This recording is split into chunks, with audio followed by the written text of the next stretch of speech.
तो हम लोग पीएन जंक्शन डायोड की बात करते हैं। देखो, प्योर सेमीकंडक्टर के अंदर जब हम लोग थर्ड ग्रुप के एलिमेंट्स मिलाते हैं तो उससे हम लोगों को पी टाइप के सेमीकंडक्टर मिलते हैं, और जब हम लोग फिफ्थ ग्रुप के एलिमेंट्स मिलाते हैं तो हम लोगों को एन टाइप के सेमीकंडक्टर मिलते हैं। ठीक है, जब हम लोगों को पीएन जंक्शन डायोड बनाना है तो हम लोगों को क्या करना होता है कि एक पीस लेते हैं, सिलिकॉन या जर्मेनियम क्रिस्टल का एक पीस लेते हैं, और उसके एक साइड में हम लोग थर्ड ग्रुप के एलिमेंट्स को मिक्स कर देते हैं और दूसरे साइड में फिफ्थ ग्रुप के एलिमेंट्स को मिक्स कर देते हैं। ऐसा करने से एक तरफ हम लोगों को पी टाइप का सेमीकंडक्टर मिलता है और दूसरी तरफ हम लोगों को एन टाइप का सेमीकंडक्टर मिलता है, इस तरीके से। ठीक है, और बीच में एक जंक्शन मिल जाता है। ठीक है, तो इसको हम लोग पीएन जंक्शन डायोड बोला करते हैं। यहाँ पर हम लोग ऐसा नहीं करते कि पी टाइप के सेमीकंडक्टर को अलग से बनाया और एन टाइप के सेमीकंडक्टर को अलग से बना के चिपका दिया, ऐसा नहीं करते हैं। यहाँ पर एक ही पीस में हम लोग एन और पी टाइप के सेमीकंडक्टर को डेवलप किया करते हैं। जब ये पीएन जंक्शन डायोड बनता है तो एन साइड में हम लोगों को मेजर चार्ज कैरियर्स इलेक्ट्रॉन्स मिलते हैं और पी साइड में हम लोगों को मेजर चार्ज कैरियर्स होल मिलते हैं। इलेक्ट्रॉन होल दोनों तरफ ही होते हैं, यहाँ पे इलेक्ट्रॉन ज्यादा है तो यहाँ पे इलेक्ट्रॉन कम है, और यहाँ पर होल ज्यादा है तो यहाँ पर होल कम है, बस ये होता है। ठीक है, तो जब ये बनने लगता है तो यहाँ पर दो तरह के प्रोसेस चलने लगते हैं, शुरू होते हैं, जिसमें से एक प्रोसेस को हम लोग डिफ्यूजन कहते हैं, दूसरे को हम लोग ड्रिफ्ट कहते हैं। डिफ्यूजन क्यों हो रहा होता है? डिफ्यूजन इन चार्ज कैरियर्स मतलब मेजर चार्ज कैरियर्स के कंसंट्रेशन ग्रेडियंट के कारण से होता है। देखो, जैसे इस एन साइड में मेजर चार्ज कैरियर्स इलेक्ट्रॉन्स ज्यादा है और यहाँ पर इलेक्ट्रॉन कम है, तो इलेक्ट्रॉन्स ज्यादा से कम की तरफ चलने लगते हैं, उसको हम लोग डिफ्यूजन कहते हैं। इसी तरीके से यहाँ पर होल ज्यादा है और यहाँ पर होल कम है, तो होल ज्यादा से कम की तरफ चलने लगते हैं। इस तरीके से इलेक्ट्रॉन एन से पी की तरफ डिफ्यूज हो रहे होते हैं और होल पी से एन की तरफ डिफ्यूज हो रहे होते हैं, है ना। तो ये जो डिवीजन है ये कंसंट्रेशन ग्रेडियंट के कारण से होता है। ये कंसंट्रेशन ग्रेडियंट का मतलब है, मतलब चेंज इन कंसंट्रेशन के कारण से। तो जब ये ऐसा होता है तो इसके इक्विवेलेंट हम लोगों को कुछ करंट मिलता है। देखो, जब एन साइड से पी साइड की तरफ इलेक्ट्रॉन चलेंगे तो उसके कारण से जो करंट फ्लो होगा वो पी से एन की तरफ होगा। ठीक है, और इसी तरीके से जब होल पी से एन की तरफ चलेंगे तो उसके कारण से जो करंट होगा वो भी पी से एन की तरफ होगा, क्योंकि जो करंट की डायरेक्शन होती है वो पॉजिटिव के मूवमेंट की तरफ होती है और नेगेटिव के मूवमेंट के अपोजिट होती है। तो होल्स तो पॉजिटिव चार्ज है, ये पी से एन की तरफ जा रहा है। ठीक है, तो इसके कारण से जो इक्विवेलेंट करंट होगा वो पी से एन की तरफ होगा, और इलेक्ट्रॉन नेगेटिवली चार्ज होते हैं तो इनके कारण से जो करंट होगा वो इनके मूवमेंट के अपोजिट होगा। तो अल्टीमेटली हम लोगों को जो नेट डिफ्यूजन करंट मिल रहा होता है वो पी से एन की तरफ मिल रहा होता है। ये हम लोग को ध्यान रखना है कि जो नेट डिफ्यूजन करंट मिलता है वो किस तरह मिलता है, पी से एन की तरफ मिलता है। ठीक है, जब ऐसा होता है, जब ये डिफ्यूजन हो रहा होता है तो क्या होता है कि एन साइड की तरफ के इलेक्ट्रॉन तो इधर चल के इधर आने लगे और होल इधर आने लगे, तो जंक्शन पर एन साइड की तरफ हम लोगों को पॉजिटिव आयंस मिलने लगते हैं। ये जो पॉजिटिव आयंस होते हैं ये डोनर एटम्स के होते हैं, ये तो कहीं जा नहीं सकते। ठीक है, और इसी तरह से पी साइड की तरफ हम लोगों को नेगेटिव आयंस मिल रहे होते हैं। ये जो नेगेटिव आयंस होते हैं ये एक्सेप्टर एटम्स के होते हैं।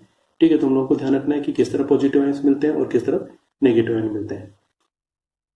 अब यहाँ पर क्योंकि चार्ज कैरियर्स हटने लगे हैं, चार्ज कैरियर्स एक तरफ से दूसरी तरफ जाते हैं तो रिकम्बाइन भी होते हैं, सारा काम हो रहा होता है। तो जंक्शन के आसपास, है ना, जंक्शन के आसपास हम लोगों को एक रीजन या एक लेयर मिलने लगती है, ये वाली रीजन, ये वाली लेयर, इसको हम लोग डिप्लेशन रीजन कहते हैं या डिप्लेशन लेयर कहते हैं। क्यों? क्योंकि यहाँ पर चार्ज कैरियर्स नहीं होते, यहाँ पर खाली ये पॉजिटिव आयंस और नेगेटिव आयंस होते हैं। ठीक है, और इलेक्ट्रॉन और होल्स जो है वो इधर उधर चलते हैं। ठीक है, तो ये जो इलेक्ट्रॉन और होल होते हैं ये वो वाले होते हैं जो माइनर चार्ज कैरियर्स वाले होते हैं, इसको हम लोग बाद में देखेंगे, है ना। मेजर चार्ज कैरियर्स वाले इलेक्ट्रॉन और होल तो चलना बंद हो जाते हैं। ठीक है, तो जब जैसे जैसे ये जंक्शन के दोनों तरफ पॉजिटिव आयंस और नेगेटिव आयंस मिलने लगते हैं तो जंक्शन पर हम लोगों को एक पोटेंशियल डिफरेंस मिलने लगता है। उस पोटेंशियल डिफरेंस को हम लोग बैरियर पोटेंशियल कहते हैं। क्या बोलते हैं? बैरियर पोटेंशियल, और इसको हम लोग V0 से शो करते हैं। इस डिफ्यूजन के कारण से जंक्शन पर एक इलेक्ट्रिक फील्ड भी डेवलप हो रहा है, क्योंकि इधर प्लस चार्जेस है और इधर नेगेटिव चार्जेस हैं, तो इलेक्ट्रिक फील्ड की डायरेक्शन प्लस से माइनस की तरफ यानी एन से पी की तरफ बनती है। इसको हम लोग बैरियर फील्ड भी कहते हैं। ठीक है, हम लोगों को ध्यान रखना है कि इलेक्ट्रिक फील्ड की डायरेक्शन एन से पी की तरफ है, इसका नाम बैरियर फील्ड है।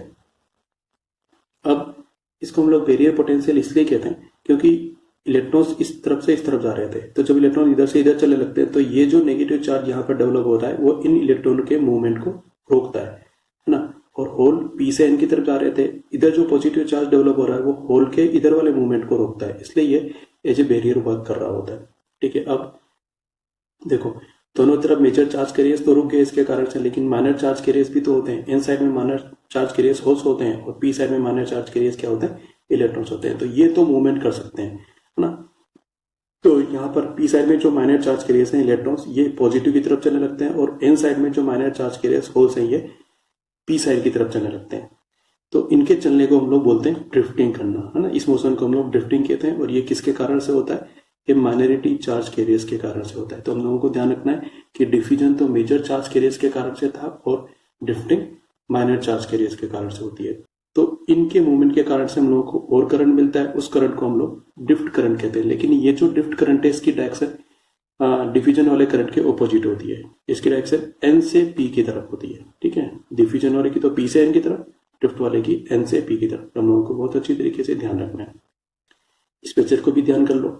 होल एन से पी की तरफ ड्रिफ्ट होंगे और इलेक्ट्रॉन पी से एन की तरफ ड्रिफ्ट होंगे। इसको अच्छे से ध्यान रखना है, स्टेटमेंट वाले क्वेश्चंस में ये काम आएगा। अब हमारे पास में ये 3 ग्राफ है, इनको मेमोराइज करना है हम लोगों को। ये दोनों पहले वाले ग्राफ पोटेंशियल को शो कर रहे हैं, ठीक। हमारे पास में ये जंक्शन है, ये जंक्शन लाइन है, यहां तक डिप्लीशन रीजन है। तो इस जंक्शन के लेफ्ट में जब हम जाते हैं तो जो पोटेंशियल वो नेगेटिव है, ठीक है। और इसलिए हम लोगों ने यहाँ पर जो ग्राफ बनाया वो नेगेटिव पोटेंशियल की तरफ बनाया, नेगेटिव वैल्यू की तरफ बनाया है, ठीक है। और इस तरफ जो पोटेंशियल है वो पॉजिटिव है, तो इसको हम लोगों ने इंक्रीज करते हुए पॉजिटिव की तरफ बनाया। मतलब वाई एक्सिस में नीचे की तरफ की वैल्यू नेगेटिव होती है, ऊपर की तरफ की वैल्यू पॉजिटिव होती है। तो जब हम लोग यहाँ से यहाँ जा रहे हैं तो वैल्यू नेगेटिव से पॉजिटिव हो रही है, इसका मतलब है, ठीक है। तो ये ग्राफ पोटेंशियल के वेरिएशन को अक्रॉस डिप्लेशन रीजन या अक्रॉस डिप्लेशन लेयर शो करता है। कभी कभी इस ग्राफ को इस तरीके से भी शो किया जाता है। मान लिया जाता है कि ये जो लाइन है एक्स एक्सिस वाली लाइन, ये एक्स एक्सिस हमारा, एक्स एक्सिस वाली लाइन को हम लोग इस तरीके से शो कर देते हैं। इस तरफ के पोटेंशियल को हम लोग 0 मान लेते हैं, तो इसके रेस्पेक्ट में ये पोटेंशियल भाई ज्यादा है ही, पॉजिटिव है, ठीक है। तो हम लोग ये जो डिफरेंस वाला V0 वाला डिफरेंस है इसको इतना ही बता देते हैं, वो ग्राफ को एक्स एक्सिस के ऊपर शो कर देते हैं। मीनिंग दोनों के सेम है कि यहाँ पर भी इस लाइन और इस लाइन के बीच में पोटेंशियल डिफरेंस V0 है, जिसको हम लोग वेरिएबल पोटेंशियल या V0 से शो कर रहे हैं। और यहाँ पे भी इसका यही मीनिंग है कि इन दोनों ओरिएंटल लाइन के बीच में जो डिफरेंस है वो V0 है, ठीक है। तो हम लोगों को दोनों ग्राफ ध्यान रखने, ये ज्यादा करेक्ट है, ठीक। इलेक्ट्रिक फील्ड का वेरिएशन कुछ इस तरीके से होता है ना। ये हमारे पास डिप्लेशन रीजन वाली लाइन है, डिप्लेशन रीजन के अक्रॉस इलेक्ट्रिक फील्ड इस तरीके से वेरी हो रहा होता है। ये ग्राफ भी हम लोगों को थोड़ा ध्यान रखना है। अब विद टाइम ये जो डिफ्यूजन करंट होता है वो डिफ्यूजन करंट कम होने लगता है और जो डिफ करंट है वो डिफ करंट बढ़ने लगता है, ठीक है। और एक टाइम ऐसा आएगा जब डिफ्यूजन करंट और डिफ करंट दोनों की वैल्यू सेम आती है और उस वाले टाइम को हम लोग बोलते हैं कि इक्विलिब्रियम आ गया, ठीक है। और इक्विलिब्रियम के टाइम पे कोई भी नेट करंट फ्लो नहीं होता है, ध्यान रखना है। At equilibrium no current flows through the junction, ठीक है। क्यों? क्योंकि डिफ्यूजन करंट डिफ करंट के इक्वल हो गया, दोनों ने कैंसिल कर दिया। अब जो पोटेंशियल डिफरेंस बना है उसको हम लोग नेट पोटेंशियल बैरियर कहते हैं और इसको हम लोग V0 से रिप्रेजेंट करते हैं। ये हम लोगों को ध्यान रखना है कि ये जो V0 होता है वो नेट पोटेंशियल बैरियर होता है, ठीक। ये V0 जो है वो काफी सारी चीजों पर डिपेंड करता है, मेनली ये अमाउंट ऑफ डोपिंग पर डिपेंड करता है, ध्यान रखना है, ये ज्यादा इंपॉर्टेंट है, ठीक है। ये नेचर ऑफ सेमीकंडक्टर पर भी डिपेंड करेगा, ऑब्वियसली टेम्परेचर पर भी डिपेंड करेगा, पर हम लोगों को अमाउंट ऑफ डोपिंग वाले पॉइंट को थोड़ा अच्छे से याद रखना है।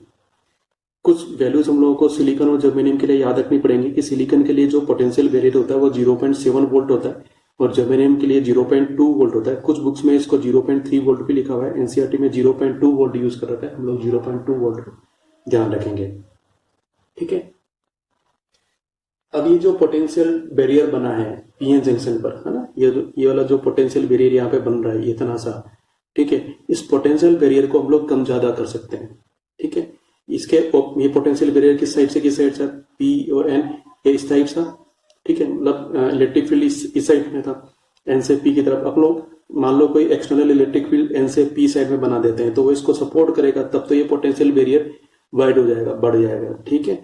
और हम लोगों ने सपोज इसके ऑपोजिट एक्शन में इलेक्ट्रिक फील्ड लगा दिया तो वो इसको कैंसिल करने की कोशिश करेगा, तो उस समय पर ये जो पोटेंशियल बैरियर है ये वीक हो जाएगा। इस तरीके से हम लोग पोटेंशियल बैरियर को चेंज कर सकते हैं। तो this potential barrier can be altered by applying external voltage across the diode, ठीक है। अब कुछ चीजें जो हम लोगों को एग्जाम में पूछ लेते हैं और हम लोग उसको एकदम से मिस कर देते हैं, ध्यान नहीं आ पाता है, वो ये है कि ये जो रीजन बन रहा है इसको हम लोग डिप्लेशन लेयर कहते हैं और इसी रीजन के कारण से यहाँ पर एक बैरियर फील्ड बन रहा होता है, मतलब वही इलेक्ट्रिक फील्ड, उसी को हम लोग बैरियर फील्ड कहते हैं। ये किस पर डिपेंड करता है? Doping concentration. डोपिंग कंसंट्रेशन वही अमाउंट ऑफ डोपिंग भाई, है ना। डोपिंग कंसंट्रेशन कम होगी तब क्या होगा, और डोपिंग कंसेंट्रेशन ज्यादा होगी तब क्या होगा। जब डोपिंग कंसेंट्रेशन कम होता है तो जो डिप्लेशन लेयर बनती है वो लार्ज वाइड बनती है ना, मतलब उसकी जो विड्थ है, ये वाली विड्थ ये ज्यादा होती है।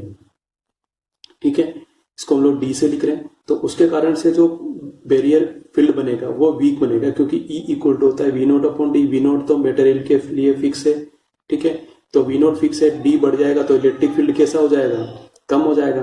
तो जब लो कंसंट्रेशन होती है तो डिप्लेशन लेयर लार्ज बनता है, और उसके कारण से जो बैरियर फील्ड बनता है वो वीक बनता है, ये हमें ध्यान रखना है। इसी तरीके से जब कंसंट्रेशन ज्यादा होगी, मतलब ये डोपिंग कंसंट्रेशन बोलते हो, या अमाउंट ऑफ डोपिंग ज्यादा होगी, तो जो डिप्लेशन लेयर है वो स्मॉल बनेगी, छोटी बनेगी, तो डी कम हो जाएगा, डी कम हो जाएगा तो इलेक्ट्रिक फील्ड बढ़ जाएगा, तो जो बैरियर फील्ड है वो स्ट्रॉन्ग बना करेगा। ये हम लोगों को बहुत अच्छी तरीके से ध्यान रखना है कि कब बैरियर फील्ड ज्यादा हो रहा है, कब कम हो रहा है। ठीक है, पीएन डायट को हम लोग इस तरीके से एक सिंबल से शो करते हैं। इसमें यहाँ पर एक एरो बन रहा होता है, यहाँ एक वर्टिकल लाइन हो रही होती है। ये जो एरो होता है ये इस वाले पॉइंट को पी से रिप्रेजेंट कर रहा होता है, और ये जो वर्टिकल लाइन होती है ये एन को शो कर रहा होता है। ये जो एरो है ये कन्वेंशनल करंट के डायरेक्शन को शो कर रहा होता है। जब हम लोग इसको फॉरवर्ड बायसिंग में कनेक्ट करते हैं, हम लोग को पता है कि पीएन जंक्शन दो तरीके से कनेक्ट किया जाता है, फॉरवर्ड बायसिंग और रिवर्स बायसिंग, हम लोग पढ़ेंगे इसको। तो ये जो एरो है वो फॉरवर्ड बायसिंग की जो कन्वेंशनल करंट की डायरेक्शन है पी से एन की तरफ होती है, उसको शो कर रहा होता है। तो अब देखो, पीएन डायोड की बायसिंग दो तरीके से होती है, एक तो फॉरवर्ड बायसिंग और एक रिवर्स बायसिंग। फॉरवर्ड बायसिंग में हम लोग क्या कर रहे होते हैं, पी को बैटरी के पॉजिटिव टर्मिनल से कनेक्ट कर देते हैं और एन को नेगेटिव टर्मिनल से कनेक्ट कर देते हैं। ठीक है, तो देखो ओरिजिनल जो हमारा V0 था वो इस तरीके से था, है ना, और अब हमारा जो एक्सटर्नल V बन रहा है ना, वो इसके ऑपोजिट डायरेक्शन में बन रहा है। भाई प्लस ये वाला पॉइंट है और नेगेटिव वाला ये वाला पॉइंट है। या ये बोल दो कि भाई यहाँ पर इलेक्ट्रिक फील्ड इस तरीके से था, तो अब जो इलेक्ट्रिक फील्ड बन रहा है वो इस तरीके से बन रहा है, ऐसे बोल दो। ठीक है, तो ये दोनों अपोज कर रहे हैं, अपोज होने के कारण से ये जो डिप्लेशन लेयर होती है वो डिक्रीज हो जाती है। ठीक है, दूसरा जो नेट पोटेंशियल बैरियर बन के आएगा है ना, वो अब क्या बन जाएगा, V नोट माइनस V। ठीक है, क्योंकि कम हो रहा है तो जो नेट पोटेंशियल है वो पोटेंशियल बैरियर है वो डिक्रीज हो जाता है ना। बैरियर फील्ड भी डिक्रीज हो जाएगा क्योंकि ऑपोजिट डायरेक्शन में है ना, उसके कारण से रेजिस्टेंस भी डिक्रीज हो जाएगा। भाई अभी पहले इतनी बड़ी थिकनेस के कारण से रेजिस्टेंस आ रहा था, अब वो इतनी सी थिकनेस के कारण से आ रहा है तो रेजिस्टेंस भी कम हो जाएगा, और यहाँ पर जो करंट फ्लो होगा वो मिली एम्पियर ऑर्डर का होएगा। रिवर्स बायसिंग में हम लोगों को इसका उल्टा करना है, पी को नेगेटिव से कनेक्ट करना है, एन को पॉजिटिव से कनेक्ट करना है। ठीक है, तो इस टाइम पर क्या हो रहा है कि जो एक्सटर्नल इलेक्ट्रिक फील्ड है, देखो ये वाला पॉइंट प्लस से कनेक्टेड है और ये वाला पॉइंट माइनस से कनेक्टेड है, तो इलेक्ट्रिक फील्ड इसका इस तरफ है और जो ओरिजिनल इलेक्ट्रिक फील्ड था वो भी इस तरफ था। तो इस समय पर दोनों सपोर्ट कर रहे हैं, सपोर्ट करने के कारण से जो डिप्लेशन लेयर है वो बढ़ जाएगी, बड़ी हो जाएगी, है ना। तो ये जो डॉटेड लाइन है ये पहले वाली डिप्रेशन लेयर थी, और अब हमारे पास में ये जो सॉलिड लाइन से ये हमारे पास नई वाली डिप्लेशन लेयर बन गई। ठीक है, तो उसके कारण से पोटेंशियल बैरियर जो है वो बढ़ जाएगा, potential barrier V note plus V करके हो जाएगा। ठीक है, तो बैरियर फील्ड भी बढ़ गया क्योंकि सपोर्ट हो रहा है। अब क्योंकि ये डिप्लेशन लेयर वाइड हो गई है तो उसके कारण से रेजिस्टेंस बढ़ गया, है ना, तो जो करंट फ्लो होगा वो उसका ऑर्डर कम होगा, वीक होगा, तो उस करंट को हम लोग माइक्रो एम्पियर करंट बोलते हैं, है ना। और अब ये जो करंट है इस करंट का पर्टिकुलर नाम है ना, उसको हम लोग बोलते हैं लीकेज करंट। ये नाम हम लोगों को ध्यान रखना है कि रिवर्स बायसिंग के केस में जो करंट फ्लो होता है उसको हम लोग लीकेज करंट कहते हैं, या इसको रिवर्स करंट तो कहते हैं। रिवर्स करंट से तो पता चल ही जाता है, लीकेज करंट के नाम से पता नहीं चलता है, तो हमें ये नाम ध्यान रखना है। और ये किसके कारण से फ्लो होता है, ये माइनॉरिटी चार्ज कैरियर्स के कारण से फ्लो होता है। और यहाँ पर ये जो फॉरवर्ड करंट फ्लो हो रहा था किसके कारण से फ्लो हो रहा था, ये मेजर चार्ज कैरियर्स के कारण से फ्लो हो रहा था। ये दोनों डिफरेंस हम लोगों को ध्यान रखना है। अब हम लोग पीएन जंक्शन डायोड के VI ग्राफ को पढ़ लेते हैं। यही इसी को हम लोग VI कैरेक्टरिस्टिक भी कहते हैं, है ना। इस ग्राफ में y एक्सिस पर करंट होता है, x एक्सिस पर वोल्टेज होता है, अप्लाइड वोल्टेज, और ऊपर प्लस y की तरफ जो करंट होता है उसको हम लोग मिली एम्पियर लिखा करते हैं, माइनस y की तरफ जो करंट होता है उसको हम लोग माइक्रो एम्पियर लिखा करते हैं। y एक्सिस के राइट साइड में जो ग्राफ होता है, मतलब ये वाला ग्राफ, इसको फॉरवर्ड बायस वाला ग्राफ बोलते हैं, और इसके लेफ्ट वाला जो ग्राफ होता है, मतलब ये वाला ग्राफ, इसको हम लोग रिवर्स बायस वाला ग्राफ बोलते हैं। ठीक है, तो पहले हम लोग फॉरवर्ड बायस के इंपॉर्टेंट पॉइंट्स को देख लेते हैं। ठीक, इसमें जब हम लोग वोल्टेज इंक्रीज करते हैं तो वोल्टेज इंक्रीज करते हैं तो जो करंट होता है ना वो बहुत कुछ खास नहीं रहता है, उसकी जो वैल्यू होती है वो काफी ज्यादा वीक होती है। कहाँ तक होती है? इस वाले पर्टिकुलर पॉइंट तक, इसको हम लोग बोलते हैं थ्रेशोल्ड वोल्टेज या फिर कट इन वोल्टेज। इसके बाद में जब हम लोग वोल्टेज इंक्रीज करते हैं तो करंट एकदम से एक्सपोनेंशियली इंक्रीज होता है। ये पॉइंट हम लोगों को ध्यान रखना है। तो ये जो पॉइंट होता है ये दरअसल सिलिकॉन और जर्मेनियम के पोटेंशियल बैरियर के हिसाब से हो रहा होता है। तो मैंने यहाँ पे 0.7 वोल्ट लिख रखा है, मतलब ये सिलिकॉन के लिए लिखा हुआ है, और जब जर्मेनियम के लिए ग्राफ बनाएंगे तो ये 0.2 वोल्ट लिखा हुआ होगा। मतलब सिलिकॉन में अब जब हम लोग वोल्टेज अप्लाई करते हैं, फॉरवर्ड बायसिंग वाला वोल्टेज, तो वो जब 0.7 वोल्ट से कम होता है तो उसमें जो करंट फ्लो होगा वो काफी ज्यादा कम होगा या होगा ही नहीं। और फिर जब हम लोग अप्लाइड वोल्टेज की वैल्यू 0.7 से बढ़ाते हैं तो करंट एकदम से ज्यादा बढ़ता है और उसको हम लोग यूज कर रहे होते हैं। ठीक है, यानी कि ये वाला जो रीजन है, इस रीजन तक रेजिस्टेंस बहुत ज्यादा हाई होता है, और ये वाला जो रीजन है 0.7 वोल्टेज के बाद में, मतलब कट इन वोल्टेज के बाद या थ्रेशोल्ड वोल्टेज के बाद का जो रीजन है, इसमें जो रेजिस्टेंस होता है ये काफी कम होता है। ठीक है, और उस रेजिस्टेंस को हम लोग बोलते हैं डायनामिक रेजिस्टेंस, और इसकी वैल्यू दी जाती है डेल्टा वी अपॉन डेल्टा आई से। मतलब इस वाले पोर्शन में हम लोगों को रेजिस्टेंस कैलकुलेट करना है तो इस तरीके से दो वर्टिकल लाइन बनानी है और यहाँ से चेक करना है कि परपेंडिकुलर ड्रॉ कर लो। ठीक है, परपेंडिकुलर ड्रॉ करके चेक कर लो, ये हमारा क्या हो जाएगा, ये डेल्टा आई हो जाएगा और ये हमारा डेल्टा वी हो जाएगा। Delta we divided by delta आई हमारा डायनामिक रेजिस्टेंस बन जाएगा। ठीक है, अब हम लोग रिवर्स बायसिंग की बात कर लेते हैं। रिवर्स बायसिंग में हम लोग क्या कर रहे हैं, पी को नेगेटिव से कनेक्ट कर रहे हैं, तो उस समय पर जो हमारे पास में जो करंट है वो काफी ज्यादा कम है और वो करंट ऑलमोस्ट कांस्टेंट है, ये काफी चेंज ही नहीं हो रहा है, ये कांस्टेंट करंट फ्लो हो रहा होता है रिवर्स डायरेक्शन के अंदर। इसको हम लोग रिवर्स सैचुरेशन करंट कहते हैं। क्या बोलते हैं इसको हम लोग? Reverse saturation current. अब इसके बाद ये वाला जो ग्राफ दिखाया गया है, ये ग्राफ तो स्पेशल केस के लिए दिखाया गया है। जब हम लोग हमारे नेगेटिव वोल्टेज को, मतलब रिवर्स वाले वोल्टेज को एक पर्टिकुलर वोल्टेज से ज्यादा कर देते हैं, तब क्या होता है, ये उस वाले नेचर को शो कर रहा है ना। तो बेसिकली जब हम लोग रिवर्स बायसिंग वाले ग्राफ को देख रहे होते हैं या रिवर्स कैरेक्टरिस्टिक को देख रहे होते हैं तो हम लोग इस वाले पोर्शन पर ज्यादा ध्यान दे रहे होते हैं। हमारा मकसद इस वाले पोर्शन को देखना ही होता है।